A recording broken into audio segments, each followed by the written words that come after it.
I was on a Panchakarma retreat. All right, we haven't done this in a while. I was traveling and it was actually a very much needed travel. I've been wanting to do a Panchakarma retreat for I think 3 years, and finally I can now say that this is a one thing. If you kind of did every once in 6 months or once in a year, if you're really, really busy, absolutely recommended. Absolutely something which your body, your mind, your spirit will thank you for. Because in a Panchakarma, uh, it is not just a physical detox. Your mind, your spirit, they are all engaged equally. And for all those of you who think like a 7 day panchakarma or a 5 day panchakarma is going to do the job, I am a little I'm a little gutted to bust your bubble, because a panchakarma needs a preparation phase, a detox phase, and then a rejuvenation phase. So, for someone to get the most of it, at least 2 weeks to 21 days is highly, highly recommended, because the foundation of every imbalance in the body is inflammation. And for that inflammation to tame, and for that inflammation to be dealt in a way where it's not like a absolute shock to the body, is absolutely important, because not everyone has the resilience and the immunity to counter the the effects of all the Ayurvedic medicines. So, if you are someone who's chronically stressed, someone who suffers from adrenal exhaustion, um, a 21-day Panchakarma is absolutely recommended. And I think for a lot of people, even 28 days is amazing. I went to two properties in India. The first one was more like a preparatory phase for me, because I was just a 7 day relaxation and rejuvenation kind of a format that we agreed on. And following that, I had like this proper panchakarma, which was designed for 7 days, because in my mind, I didn't have as many symptoms. But when I got there and I did the 2 day intense panchakarma processes, I extended my stay to about 10 days. So I literally had 17 to 18 days of having food that was designed as per my dosha. Dosha is your body's constitution, which determines the fire, the water, the air element in your body. And it's just like what's in nature, what's in the environment is in your body. They say what as is outside, so is inside. So the elements which are in nature correspond to the elements in your body as well. So the diet, the treatments, even the way we like eat, the times at what we sleep, are all focused on balancing these different doshas on the body. So having spent my, I would say, almost 3 weeks with that kind of a lifestyle, I do feel the inflammation in my body has gotten considerably low.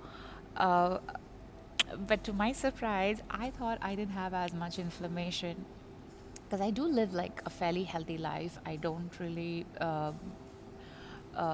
sleep late, or I don't have a very active social life where I, consume alcohol or whatsoever. I'm not saying I'm completely off it, but in my mind, I did not have as much inflammation. But we don't realize on a day to day basis, even if it means like going to bed 2 to 3 times a week post midnight, can also contribute to inflammation in the body. And that is something that I truly felt like I was releasing. And since I'm back, I'm going to bed by 9, 10, 11. That's like the max. I've been practicing religiously. And I definitely feel like a Panchakarma retreat or a Panchakarma process, which you can even do in the comforts of your own home. But I think once or twice getting like a professional a space to hold you in that process is equally important. So I might probably go for a few more before I start practicing living a very holistic Ayurvedic lifestyle by myself in the next few years, because I truly believe like this is the only way forward. Like that for me is true biohack, where we incorporate ancient wisdom in our modern day life. That's where we'll be able to move that needle when it comes to our health and overall well being, hormonal balance, and hence our hair, skin, all the other luxury tissues, which then get balanced by default. I've already started posting about that place. Uh, but in the subsequent posts, I do want to talk about the other places that I went and I will be visiting, just so that you can have this experience through my eyes and gauge if this is something for you. Although I highly believe it is for everyone. Ayurveda is the science of life. It advocates not just how we eat, sleep, move, but even how we interact with each other, how we interact with ourselves. And that to me is fascinating when it comes to the whole Ayurvedic way of living. And based on this Ayurvedic way of living is my Mantra ritual kit, which is based on Dinacharya, which is daily routine.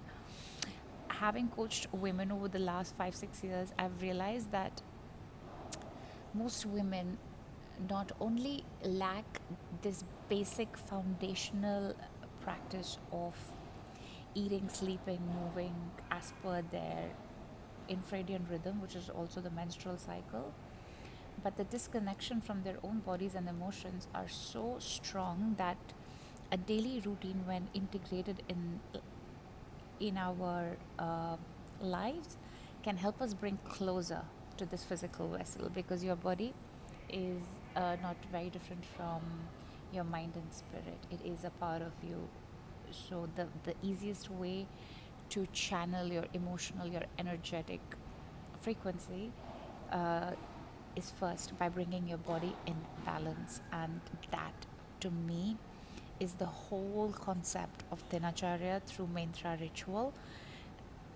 Because let's face it, when we start feeling good, we start looking good, and your hair, your skin, your overall well being is just a byproduct of you being balanced.